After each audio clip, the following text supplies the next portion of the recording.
It came to me as I was driving here, and that's not unusual.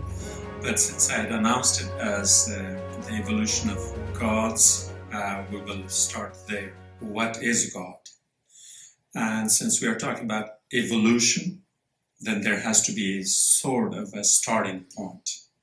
When did nature, humans, animals, insects, and all the living things thought of the necessity for God?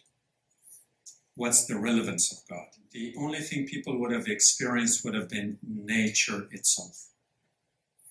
And nature consists primarily, at least from the observation point of view of a human, to be composed of animals, plants, and rocks and stones. They all follow certain laws of nature.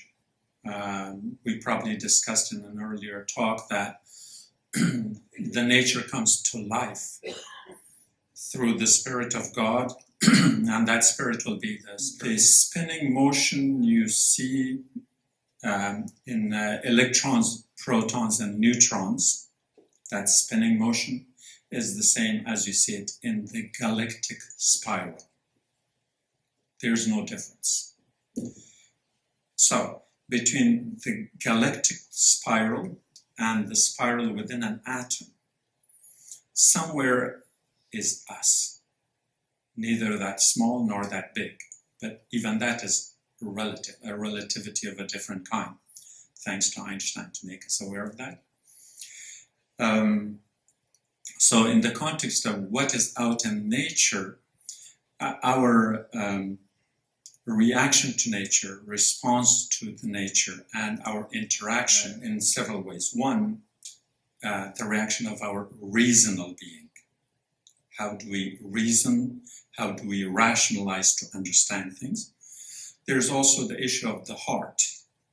And the heart will be the emotional part of it, because we react towards things through how we feel, how it makes us happy, sad, threatened, warned, and all the rest. And the combination of the two would have resulted in a way that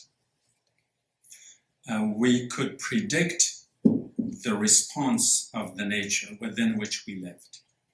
Nature is interactive. We live with nature and we live in nature. The reaction of some of the things in nature are understandable. Animals, for instance, because their senses are similar to ours.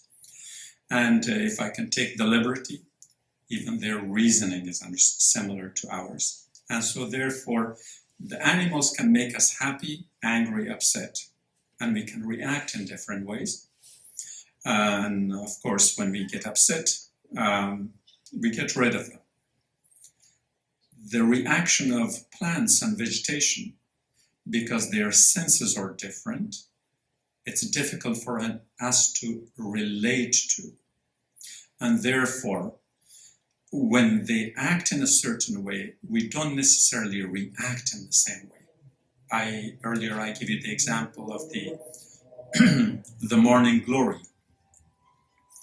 And all other plants, they do have senses. Whether we call them eyes and ears or not, it doesn't matter.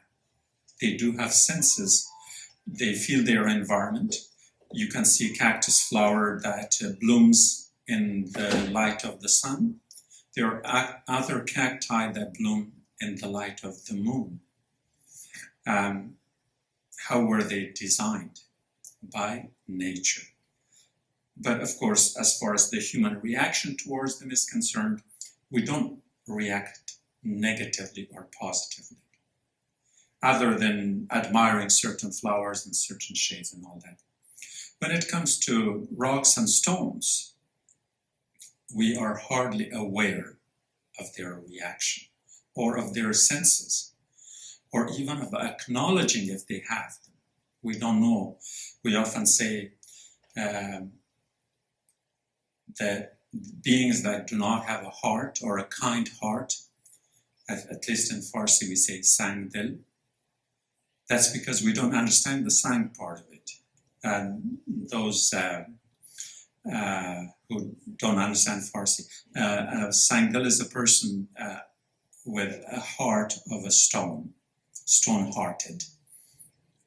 Well, stone does have a heart, and it is full of all the atoms, all the electrons and the protons, and they are all moving, they are living, there is energy within it. It's not just visible to our outer senses, but as we interacted with nature, sometimes nature reacted to us in a positive way, and sometimes in sort of negative way.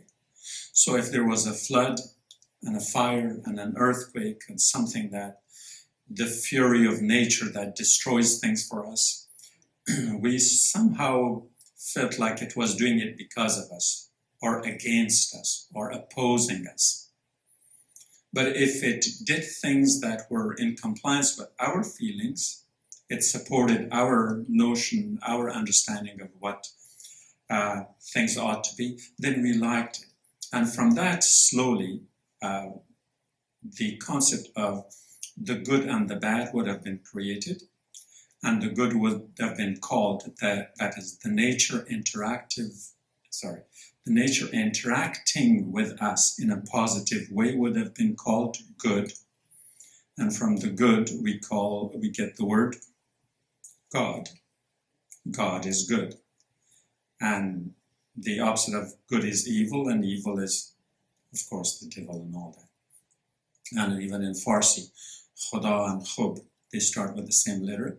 And I think I've mentioned this in another lecture, that the alliteration, the tajnis, the similarity of the initial sound of good and God are similar in many languages. So then the goodness of nature was our first God. Now, if this was a personal experience, that was fine. But at some point, that personal experience became the collective experience. So that first personal experience, I would call that the organic God. Think of food.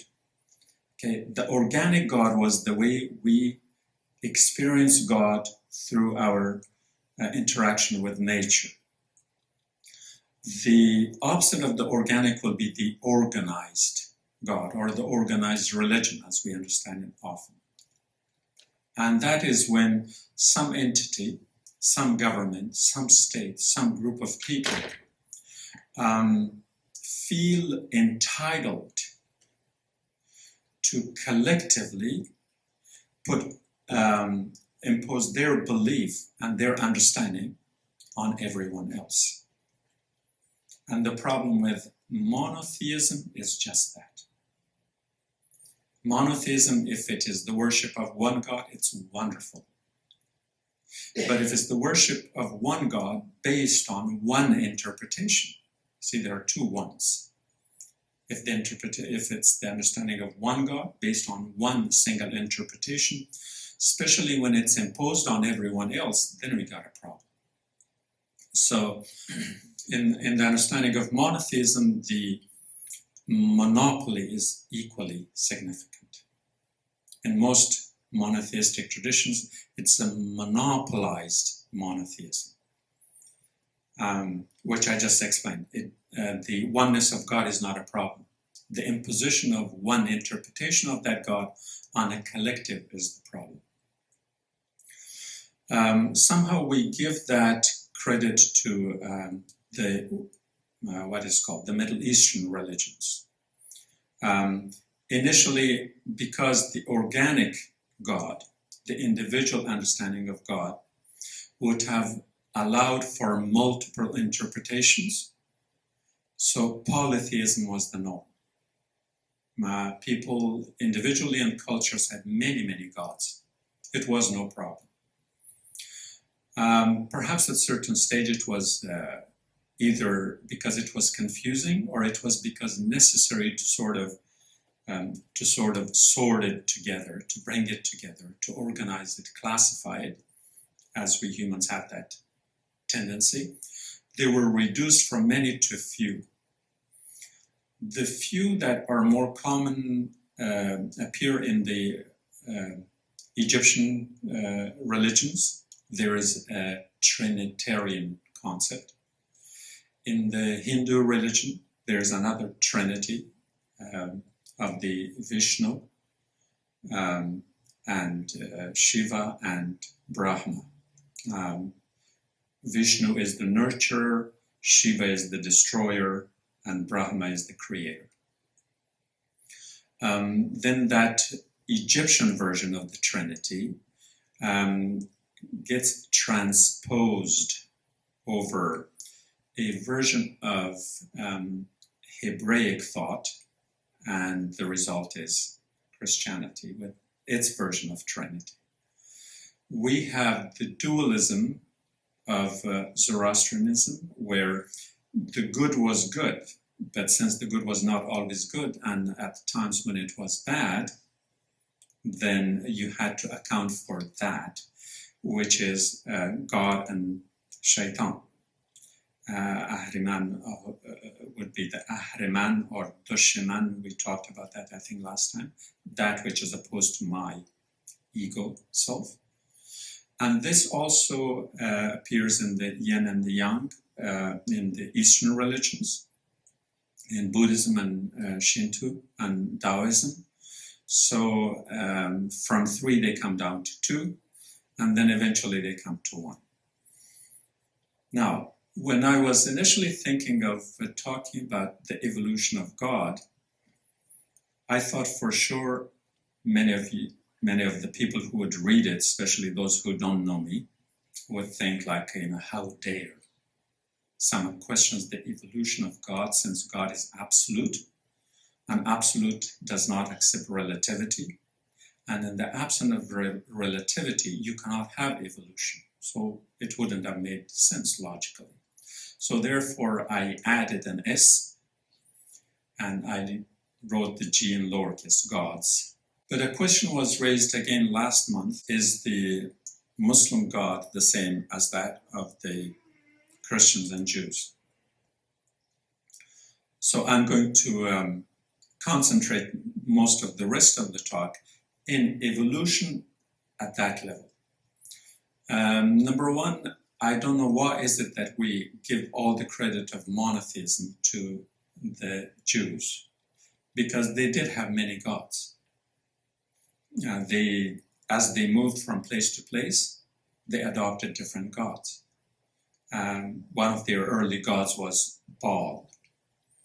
And Baal was the lord of fertility. And that word fertility is important when we get to the Bible. It was the god who was believed to enable the earth to produce crops and people to produce children, and that was that god. Then there is also Yahweh, and then there is Elohim, and at some point you could refer to these as different names of the same God. But then there was also the gods of the different cities and towns in the Hebrew tradition, and the different gods there had different names. One of the problems that I observe often is that we Muslims have a problem, like that's new. And the problem is that because we have a shared vocabulary between the Qur'an and the Bible, because of that shared vocabulary, anytime we hear a shared word, a shared terminology, we automatically assume that the biblical version and the Quranic version is the same. And you won't understand the rest of the lecture unless you turn that off, that you have not studied Quran. And God forbid also that you're not even a Muslim. Assume that it's for the first time you're hearing these words. So, because I'm going to go to the Bible first, and we are going to go step by step to see how that evolution, that evolvement of the divine occurred there. Once we understand it strictly in the biblical tradition, then you can turn the switch on. Then we will compare it with what the Qur'an says. And then we will find out if the God of the Bible and the God of the Qur'an are the same or not. So we will all draw our own conclusions from that. But just to give you a synopsis, like in addition to Baal, we had later on the God of Moses. And the God of Moses came from the Midianites. It was a particular tribe of the Hebrews. These were the descendants of one of the other sons of Abraham. Abraham had 8 children. It wasn't just Ishaq and Ismail, which we often refer to. The other ones, the children of Keturah, are often forgotten. But it was one of the children of Keturah who worshipped God in a particular way in the city of Midian, and they were called Midianites. And when Moses comes from Egypt, he marries the daughter of the priest, whose name was Jethro, and he is influenced by that interpretation of God. So the God of Moses, in essence, is not really the God of Jacob, the God of Israel, and the God of, as it's often perceived, the God of Isaac, but rather it's the God of Jethro to Keturah, which is one of the other children. And so because of that influence of the in-laws on Moses, then this goes in a different way. So the first 5 books that are attributed to Moses are actually talking about this one. But Judaism, as we understand it today, took its roots much earlier, before Moses. So what God was that? In that God, the argument was often between Yahweh and Elohim. The word Elohim is similar to the word Allah, and that one is often referred to more in a generic sense. But the word Yahweh, which is correctly pronounced, which is correctly not supposed to be pronounceable, it's Yahweh. The idea was the name of God was not supposed to be uttered except once in the great temple, once in a year, and only by the high rabbis, not by everyone. That's how holy they perceived of it. And as they wrote it, it became Yahweh, and so. And from where we get Jehovah and all the other versions. So it's very pronounceable. And here is an argument in the context of that duality I was talking about, whether Yahweh and Elohim is one or the same. When we go to the story of the creation of Adam, the two of them, Yahweh and Elohim together, decide to create Adam, but how? And so they are saying it as follows. Genesis 1, 26-27. Let us make man in our image. Let us, plural, make man in our image. So that is both Yahweh and Elohim talking in plural. What monotheism are you talking about? Okay? In the likeness of ourselves, and let them be masters of the fish in the sea, and of the sea, the birds of heaven, the cattle, all the wild animals, and all the creatures that creep on the ground. The last word, ground, is very critical. We will pay attention to that as we go on. So therefore, until a certain point, that duality exists. Oh, well, actually, a multiplicity of it exists. And also there is the argument that is made is that the monotheism was that not to reject all the other gods, but to worship the best of them. So again, the polytheistic element is not rejected.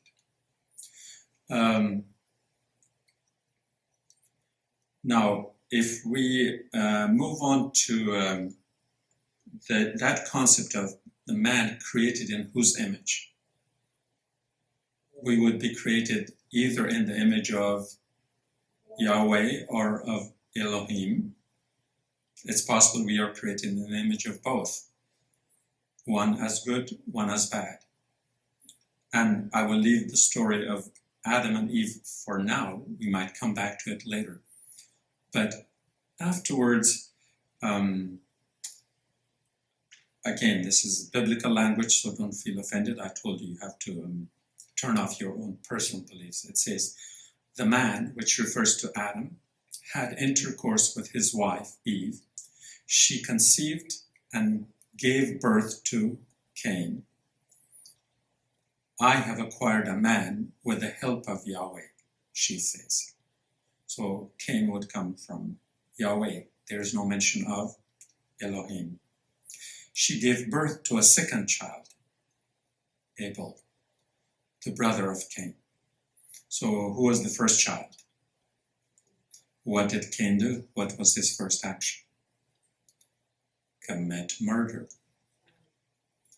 So we are talking about the Christian version of the original sin.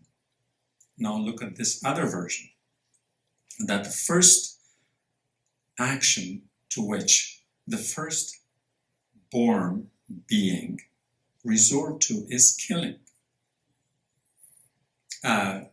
We talk in anthropology about the warrior culture and whether it's in our nature and all that.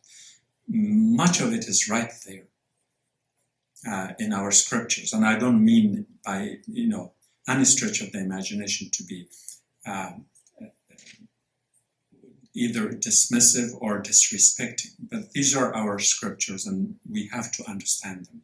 So God says, now be cursed and banned from the ground that has opened its mouth to receive your brother's blood at your hands. When you till the ground, it will no longer yield up its strength to you. A restless wanderer you will be on earth. Which word I told you earlier to remember? Ground.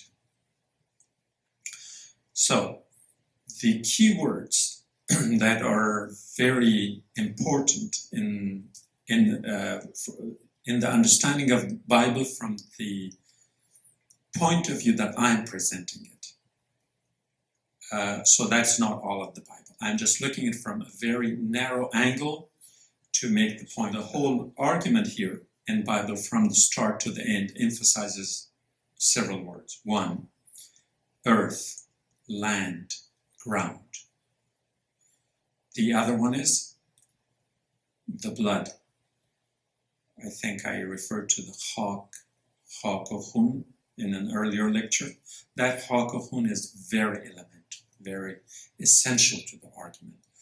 And every story you look at in the Bible, it argues in support of a certain people, which is the blood, and a certain land. And so, to whom is land and people important? No, it's the concept of a territoriality. All humans have that. Humans have the desire to be territorial. And territorial comes from the Latin word terra, land. And territorial implies the ownership of that, my land. So it is mine, so we fight over land all the time. Now let me tie this back to that first argument. The nature consisted of what? Animals, plants, and the earth. The animals, when we don't like them, if we sense their response to us is not the way we want it, we kill them, destroy them, right?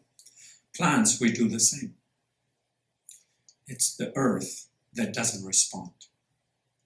What do we make our gods out of? We make them out of earth. Or all the statues that are built in all the places of worship, They're all made of earth, whether it's wood, rock, or any other matter. The thing is, it does not, because it does not respond to us. Now remember the argument Abraham had with his father, destroying the statues. And they say, well, it was this young man here.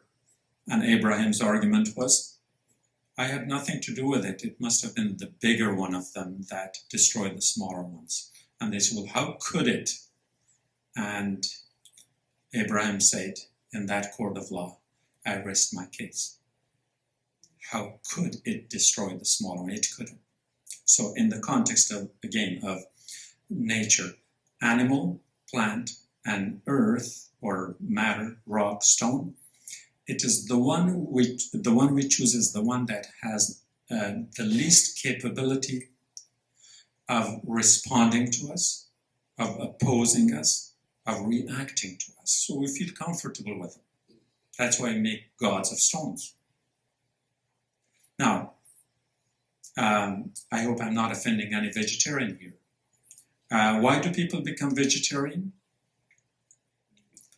Because, like I said before, because the reaction of the animal is very similar to us. They have similar senses. So when we are depriving an animal of life, when we are killing, shooting, right, slaughtering, we feel more sympathetic to them. We feel bad because we feel their feelings. So many people don't want to eat animal food because they understand the suffering of the animal that the animal had gone through. Now, they might be scientifically minded, but what about the vegetables that we cut and we deprive of life? We kill them. We eat them too.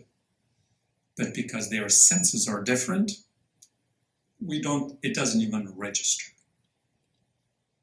But they too have life. So on a logical and moral basis, you can't be vegetarian, but for some other reason, there are many reasons, yes, you can be, no problem. And Yahweh says the following, whoever kills Cain will suffer a sevenfold vengeance. So Yahweh puts a mark on Cain so that anyone who comes across will see that mark and will not touch him, will not kill him. So Cain left Yahweh's presence. We are going back to Genesis 5:15-16. And Cain settled in the land of northeast of Eden. Eden is the capital of Yemen, Adan. Okay, so it's a geographic place. And when you look through Bible, you find Eden, you find Euphrates, you find so many places that are real geographic entities, including, of course, the Promised Land, the Holy Land, and all the other lands. So land is very elemental.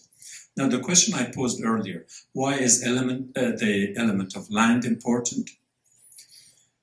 And why is it important to certain people? That is the essence of tribalism. To a tribe, for survival, for the survival of a tribe, you need a land that is hospitable, that has water and all the necessary things for survival. He who sheds the blood of man, by man shall his blood be shed, for in the image of God was man created. Is that the image of God? To kill, to destroy? Yes, that is the image of God. And that's why I told you, turn off your Quranic mind. This is biblical mind. Now, let me go a little bit more into depth for those of you who are shaking hands in the negative. Is that according to the Hebrew tradition, G-D, God, unpronounceable, promises the land of Canaan to the descendants of Abraham. Promises land. As he brings them out of Ur of the Chaldeans, that's Genesis 15:7, And after the exodus from Egypt, so whether they came from east, from Ur, which is in Iraq, or they came from west, from Egypt, they had to come to this land in the middle. That is Deuteronomy 1:8. So God promises this land to all 8 of Abraham's sons by his 3 wives, Hajar, Hagar, Sarah, and Keturah. God promises the land to the progeny of Abraham. This is the covenant of Abraham.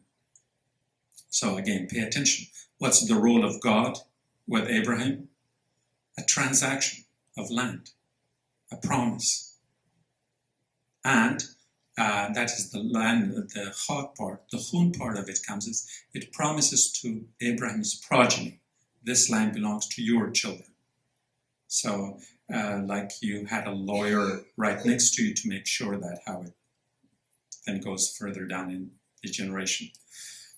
Now, an interesting thing that happens later is that somehow the scriptural narrative changes as though revealed by a different God. It's not my claim, we go back to the Bible. God becomes a historical revisionist and revokes the covenant with Abraham.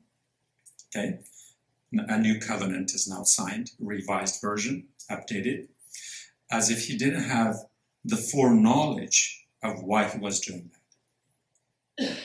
The covenant with Abraham is different than the covenant that God signs with Jacob. Now we are going to the Bible, Jeremiah 3:3-34. And this God excludes the other 7 children of Abraham. Now the covenant is with Jacob, Israel. So the land is conveniently claimed as the land of, what was Jacob's other name? Israel.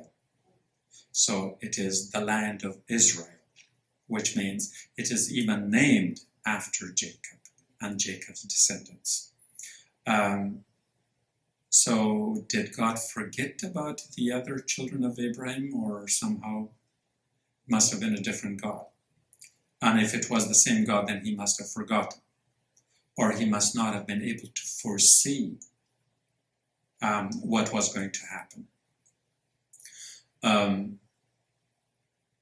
Now, there was one more covenant that God made with Hajar, with Hagar, which was that God promised Hajar, it says, "Let the boy up and take him by the hand, for I will make him into a great nation." Genesis 21:18 and 17:23 and 17:26. All are then forgotten. So neither is the promise with Hajar kept, nor is the covenant with Abraham kept, because the covenant with Jacob, with Israel, supersedes, sort of cancels that, to use legalese. One more thing. The God of Abraham, again, don't look at it Quranically, becomes the God of Israel. And from that point on, it's the God of Israel. Which makes what? The claim that we often make, or the claim that we often hear, is that the Jews are the chosen people. Of course they are the chosen in the sense, because then it's the chosen God, in a way, who chooses for them in Genesis. So if 15:18-20. The God not only orders ethnic cleansing. Understand what that means in modern times. Ethnic cleansing. God takes part in it. And he says, we have to get rid of, God says, go to the land. Get rid of the Kenites, the Kenizzites, the Kadamites, the Hittites, the Perizzites, the Rephaite, the Amorites, the Canaanites, and the Gerishites, and the Jebusites. These are clear orders from God. Go, kill, and destroy. And he says, And I will drive out the Canaanites and the Amorites and the Hittites, and gives the whole name. God says, you go kill them, destroy them, and I will go help you. Nothing short of ethnic cleansing. Okay? Now, more than that, the performance of religious rites becomes a requirement to live on this land. So now, when we are talking about the law of the land, probably it comes from this part. So now it makes it exclusive for the children of Jacob, that they are the only ones who can live on this land, because you have to have that particular belief to qualify to live there. That's Exodus 22:20. Now, there are a lot of inconsistency in that, but even in so far as going through the concept of what was the promised land that was there, that again, different parts of the Bible, they differ with one another. They do not give the exact geography, the exact boundaries and all that. So, why am I mentioning this? Because the question that was asked was whether the Muslim God and the Christian God is the same. So now you can turn your Quranic thinking on. If it wasn't, why would God be, why would the Quran be referring to us to the Bible? Why would believe in the books include to believe in the Bible? Why would we accept Jews and Christians and the people of the book? Now, here is my interpretation. That as far as monotheism is concerned, which is the topic for discussion, as far as monotheism is concerned, we accept monotheism as a matter of logical necessity. What this means is that of logical necessity, or out of logical necessity, we have to accept that if there is a God, there has to be one God for the whole universe, for the whole world. There's no room for two gods, because if there are two gods and they fight with each other over territory and all that, at least one of them would get eliminated, so that leaves it back. So that logical necessity demands that there is one God. Where that question of the monopoly of monotheism versus the universality of monotheism is where Islam differs from Judaism, and in a relative way from Christianity. My understanding is that Judaism was a religion of a tribal God, as we looked through the scripture. These are not things that I'm making up. The Bible is full. I cut short. I mean, there's a lot more reference to that God. And God, remember the title? God evolves. There's an evolution of God. It changes with time. Nonetheless, towards the end, they believe that there is one God, regardless of how what you call him or how you call him or her.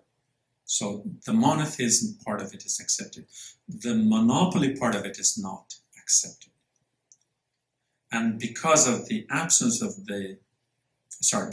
presence of monopoly, then the biblical God is a tribal God. My understanding is that Jesus came to break that monopoly, to tell the world that yes, there is one God, but it's a universal one. We know what happened to him, but I think Jesus made an attempt to change, to transform this tribal God into a universal God. And the mission that Jesus was unable to complete, at least during his lifetime, was then completed by Muhammad. And that's why when you now compare the two, the God of the Bible, at least part of it, a huge chunk of it, is the God of Israel, and the God of the Quran is Rabbul Alameen, the God of the universes in plural. Multiverses would be more correct. Now, if we walk through, like I said earlier, the evolution of God. God doesn't evolve because God is absolute. So the only evolution of God is that which is in the human perception. We perceive of God differently and our perception evolves. And when we refer to scriptures, Qur'an or the Bible or any other, it is the human perception of how the divine is seen. Noah in the Bible is one who is struggling more again. The whole land is destroyed, the land element, and whether his progeny is going to follow his religion or not. That is the other element, Khun we talked about. That's all that the story of Noah in the Bible is. The Quranic version, Quran is not concerned with Noah or his children or anyone. It's concerned whether the people believed in the one true God. The emphasis is on only one point, accept the universality of one God. We move on to the story of Joseph, for example. Bible. It all has to do with Jacob. What happened to his first children, second children, and where did they went, and what's going to become to his progeny. And it's all about family. How are they going to survive? There's going to be shortage of food, so they had to go to Egypt. So again, a tribal God, the elements of survival.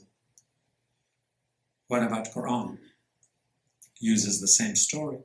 The emphasis is on whether Joseph understood the oneness of the divine, and because of that principle, stayed away from the wife of Potiphar, Zulaikha.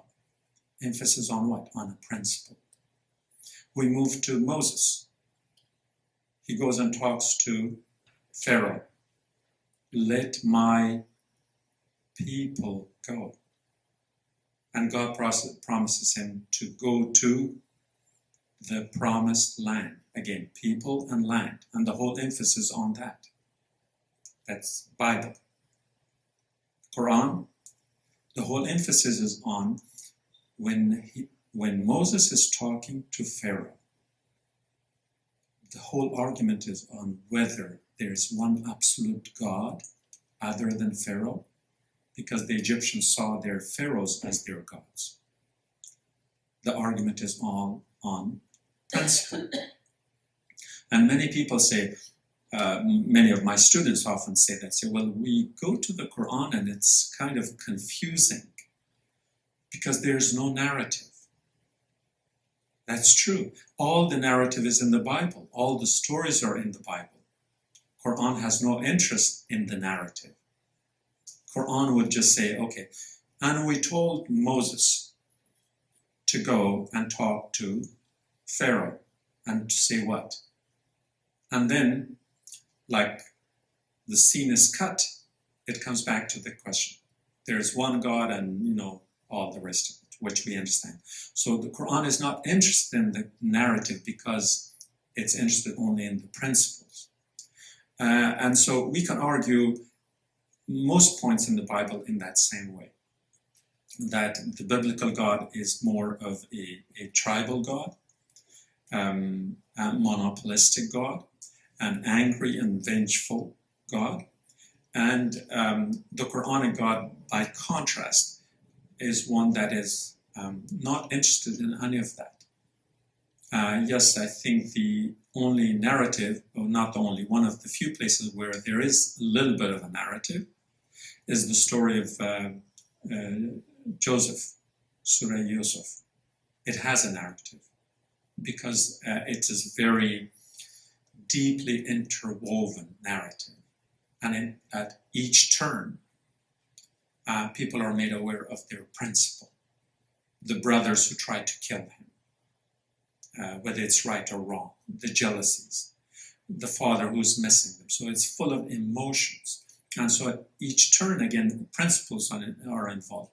There are a few other places where Quran has narrative, but in most other places, it's not there, especially in reference to Moses.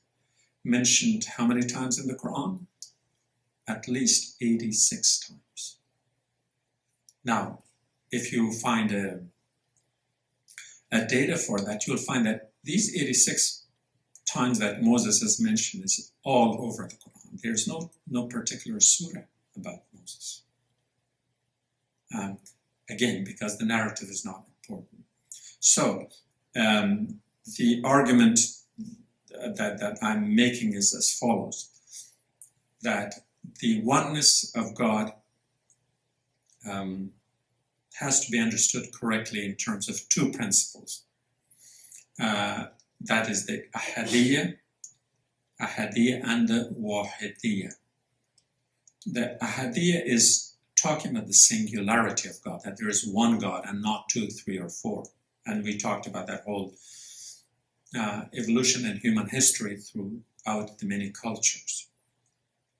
And the wahidiyya emphasis is not on the singularity, but rather on the totality, that everything there is God, that the oneness encompasses all existence, and what I often refer to as the totality of cosmic reality. That is what God is, which includes the ahad and the tawheed and the ahadiyat, both concepts there, which is, I think, the universality can go beyond that. That includes everything. But the other takeaway from this talk would be that, yes, we accept in terms of the application of the ahadiyya and the wahidiyya to our modern world, especially in the interfaith community, especially in the small interconnected world, that yes, there is one God. Yes, we do understand people worship it, that's my pronoun, him, in different ways, and that's fine. Yes, that God might have come based on cultures, legends, stories, as well as scriptures, that God might have been a tribal God. But then people evolve, their perceptions evolve, and therefore, even if the God is scripturally defined as tribal, we end up perceiving of it as a universal entity. And what did I skip? The Adam and Eve part. And part of the reason is that I've talked about this a lot. In detail, you can go to my video, the archetypal Adam with no Eve. But again, the basic thing is that territoriality that the Bible attributes to Adam and Eve is not there in the Quran. We culturally translate the word Eden to Jannah, but Jannah is not Eden. It is placeless, whereas Eden has a geography. We attribute gender identity by association and by extension. In reality, it's only the Bible that talks about Adam and Eve. There is no Adam and Eve in the Quran. There's only Adam and its spouse. Again, my favorite pronoun. Its spouse, and the spouse is in masculine, and therefore, in my humble opinion, Adam was androgynous. Adam could have been he, or it could have been she. Arabic does have a feminine version for spouse. So if God intended in the Quran to show Adam as the masculine, God would have definitely used the Arabic feminine for the spouse. But God has deliberately, from my understanding, deliberately has used the masculine for the spouse of Adam. Bible, where did Eve come from? From the rib. Okay, what about the Quran? We created you from a single cell. Singularity. No primacy of either masculine over feminine or vice versa. You're all created from one entity. And so I think the problem we often have is we lump things together. And in that lumping together, we Muslims often become more Christian and more Jewish than the Jews and Christians themselves. Why? Because we become culturally Muslim. And culturally, all three religions comes from a place called the Middle East or Southwest Asia, more appropriately. We do not become Quranic Muslims. If we become Quranic, I recommend that you read the Bible, which is 5 times bigger than the Quran, but it's okay. Read the Bible. Then when you go to the Quran, you will understand the difference. If you have not gone to the Bible and are reading only the Quran, all you're doing is making assumptions that if it is so in the Quran, then it must also be so in the Bible, which is not the case. That's no tribalism, God, so that it would be so much confusion in today's world. As one religion see it upon themselves that to believe that a God belongs to them, and then the region, Middle East or Palestine or Israel, whatever you want to call it. In modern days, when we are talking about Christians, the vocabulary in the Muslim culture is Masihim. Quran doesn't use that word. Quran is using Nasara. Okay? When we are referring to the Jews in the popular culture, we undermine the actual wording of the Quran, which is Yahud, which is from Hidayah, the guided ones. So the Quranic vocabulary for either the Jews or the Christians is not a negative one, not a derogatory one, not an insulting one, but a more positive one.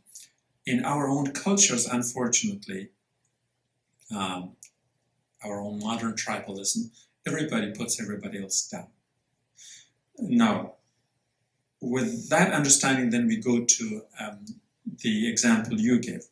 The irony here is as follows. When God is telling Moses to go and fight all these 7 tribes and kill them, destroy them, and take their land, and I will help you, God tells him. This happens in an environment when 95%, that's not an exact number, but roughly 95% of the surface of the earth is all empty. It's not that there was an overcrowded population and there was no other place to go to or something. No, they could have gone anywhere. So why would God participate in that kind of ethnic cleansing when there is plenty of land to go? And I didn't go even more graphic, but when you read the Bible, there are certain passages which, like, God is really angry and wants to go get rid of those people for whatever reason. And so the argument here is, in the context of the evolution of God, it's the evolution of the human perception. Back going to that concept of, you speak Farsi, right? Khun. That is a human premise. We humans think our territoriality through those things. We live in the 21st century. Why are we killing each other? Okay, our best technology is used for what? For all war machines to destroy and to kill. Why? Because now look at the case of Israel today. Our current administration gave to Israel what? Jerusalem, territory. Then it gave them the Golan Heights, territory. Then it gave them, allowed them to have settlements, territory. And the people who did this are doing it out of a certain kind of a religious conviction to make God's prophecy in the Bible come true. And it comes true through what? Through land grab. It's a real estate land grab, basically. That's all what it is. It's just justified in the name of God. They pray, thank you, God, I'm not a woman or a woman. I hope it's not understood like this is either a Jewish bashing or a Bible bashing gathering. No. I agree with you, but I said we are going to concentrate only this one element in respect to how the evolution of the human perception of God has evolved. Eastern traditions usually have evolved into having an organic God. For instance, in Buddhism, it is your personal relationship with God. You don't have to worry about whether other people are Buddhists or not. Jainism, Taoism, in most of these, you can have a belief and it's your personal business, so to say. It's nobody else's business. It has not emerged as part of a collective psyche or a collective identity or a group identity.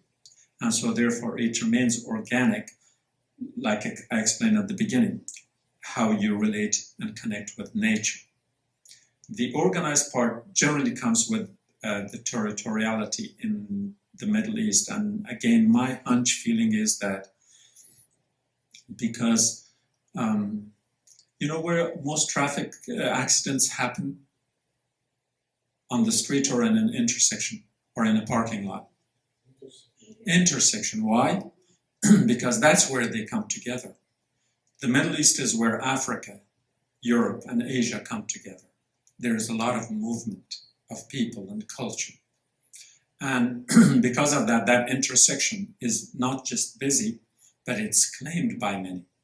When you go through the history, you see that so many people, so many empires have expanded. And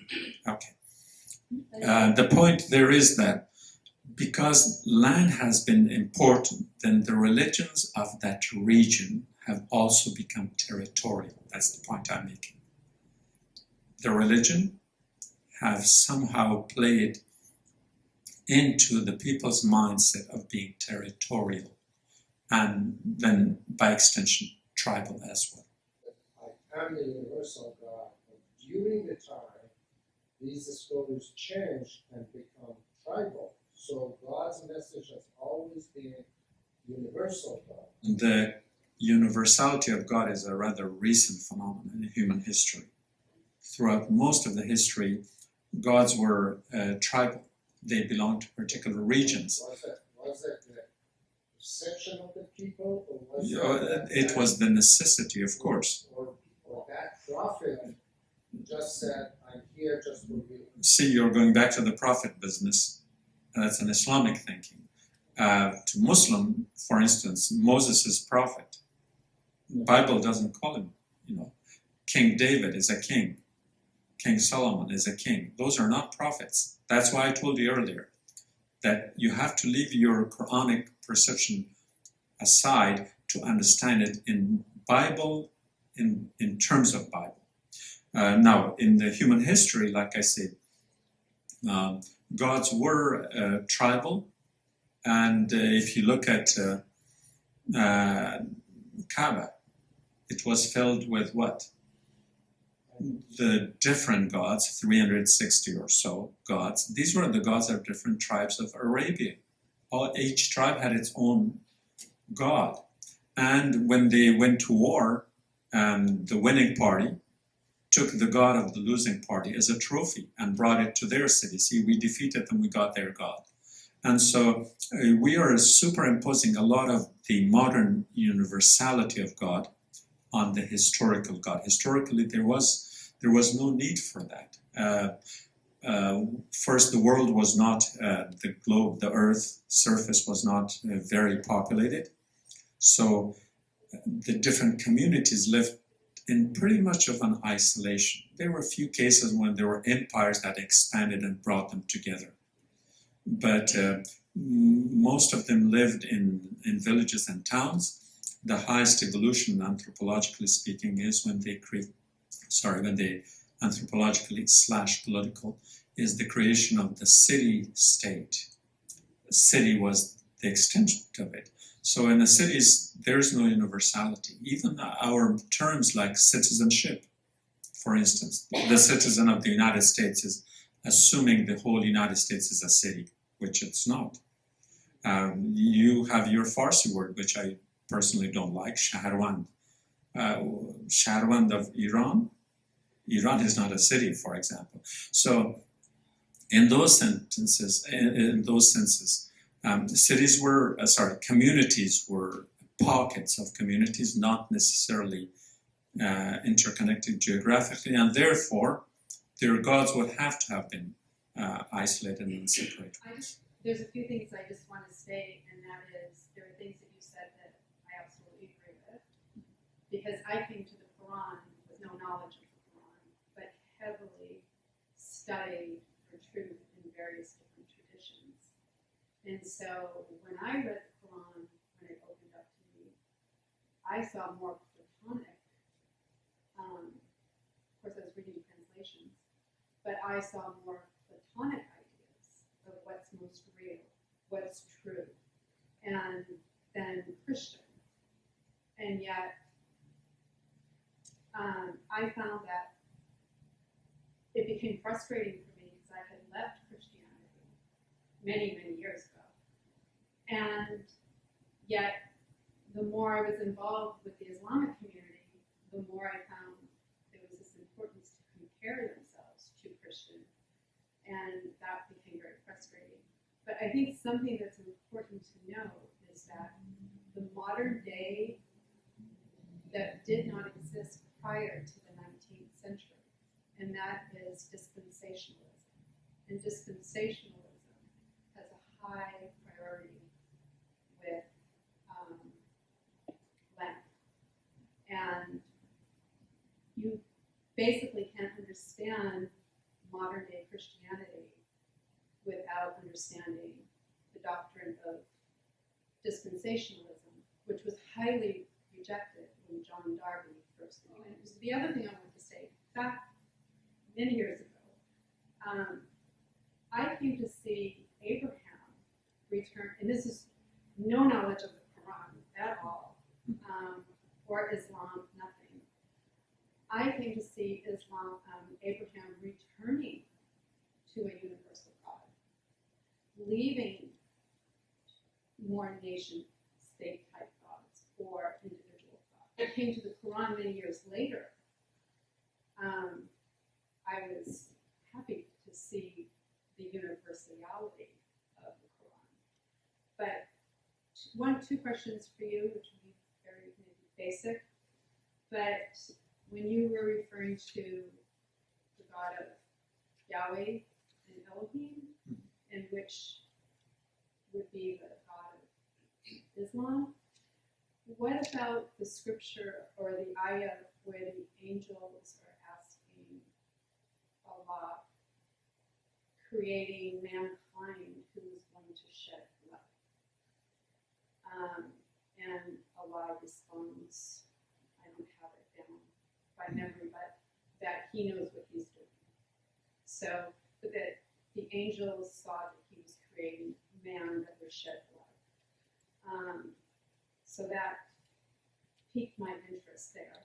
The other, with what you were referring to, the other question would be in regards to where the Quran refers to, I've created different nations or gods of different nations so that you could learn from one another, not to like homogenize everybody into one perspective.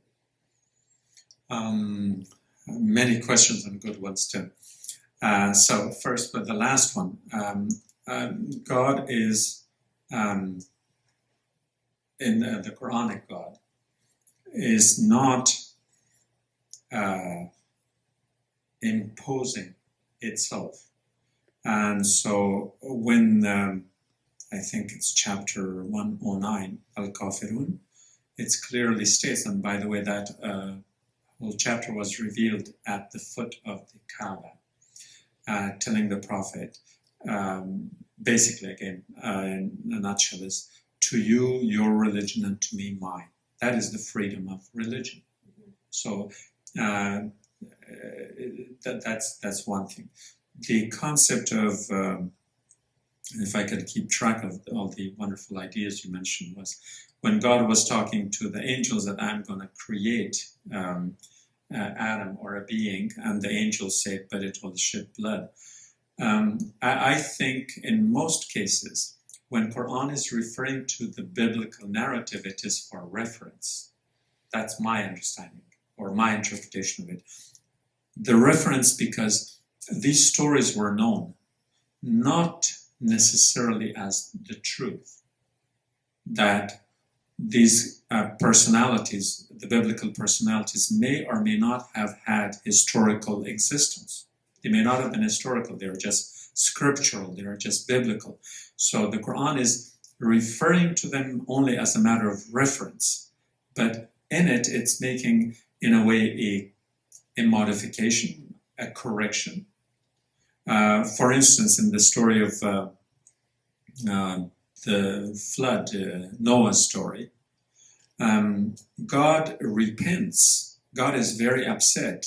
God is unhappy that I created these human beings, in a way, a reference to that, yeah, then the angels were right that God created this bloody being here. So God is repenting, say, like, I shouldn't have created these humans. Which, again, when you look at the principle, God can't be that because God ought to have known. If God's knowledge is omniscient and omnipresent and all the other suffixes, then God could not have said that, well, I'm sorry, I made a mistake, which is what it amounts to in the Bible. But it again, you go to the story of Abraham and of Ishmael or Isaac, depending on your interpretation. The Quranic interpretation is as follows: cut the line of progeny. That the tradition was that you had to sacrifice. And according to Bible, Abraham took his son to sacrifice him. Bird sacrifice. Those are all clear. It's in the Bible. You sacrifice the best you have, and often the children, usually the oldest. That happened in Egypt too. What the Quran interprets the story of Abraham is that, okay, no more. Stop it right here. You are not going to be sacrificing your children anymore. So it ends that chain there. Quran does refer to the stories. The narrative is biblical in most cases, but it's referential in my opinion. The argument is between God and the angels, if you can call it an argument. So it's centered on what? To accept God in whatever form. God as God is, or God's spirit in another being. And that's why immediately after that, God asked the angels to do what? To prostrate before Adam. So the idea is the worshiping of the one God. The story, the narrative is used to contextualize that. And again, in Bible, you don't see that. The Western Hemisphere, the Americas, were earth god people. The gods were sought in the earth, in the ground, in the trees, in the environment. The Eastern Hemisphere, Africa, Asia, and Europe, and perhaps Australia, they were the sky god people, and they looked for God for outside of this environment. And so whether it was looked at it in monotheistic terms or not, again, those were intervals. I stated that we know of the Egyptian believe in one God, at least during the reign of Akhenaten. But there would have been in other cultures too. But I'm assuming also that then it would have been that monotheism often of that one God of that particular nation, that particular city, or that tribe, in that sense. So the comparison between the Ahadi and the Wahidi, it would have been the singularity, emphasis on the singularity, not on the totality. But even if it's the totality, it is there have been incidences in many cases that monotheism was accepted. Well, these are the changes that during the time were made into Torah and Bible, and the original message to these prophets was completely different, and it was universality of God. There was no universality. Let's look at the god Baal I referred to. That god got into a war with another god named Mot, the god of death and the underworld, and defeated it. So the gods were fighting with one another. It also fought another god named Yam, and that was the god of the sea. So these were very natural. We see them survive through the Greek mythologies. But most other cultures had mythologies like that. And they had multiple gods that fought with one another. And sometimes even humans challenged gods and fought with gods. So the way we perceive God today as that cosmic reality, that was way out of their league in terms of understanding the reality. Their environment was much, much smaller. So for their environment, their gods were great. But because the environment was small, then the gods were small too. And it was in that reality that these gods were operating. And sometimes, like I said, even humans challenged gods. Where was it? In Babylon, one of the kings threw a spear into the sky to kill God. Was it Jacob that got into a wrestling match with God? So when you look at these are all very human attributes. They had wives and they had children. Baal's wife was Asherah, for example. And when you look at the Greek mythology, there's plenty of this relationship, not only what we would consider legitimate, but even extramarital affairs, if you want to interpret it in modern terms, like Zeus falls in love with Aphrodite and Hera, his wife, doesn't know it, for example, and then Aphrodite's child, Cupid, wants to make sure that his mother's love affair with Zeus doesn't become a common knowledge. So then he tries to give a gift of a flower in a way as an almsgiving, as a promise, as a sacrifice or whatever, so that God wouldn't reveal his mother's love affair with Zeus, for example. So these things, those gods were very, much more human than the gods, than the perception we have now. So we have created distance because we understand distance differently. We know not only that the Earth is not the center of the universe, that not even our solar system is anywhere near, not even our galaxy. So our perception has broadened tremendously.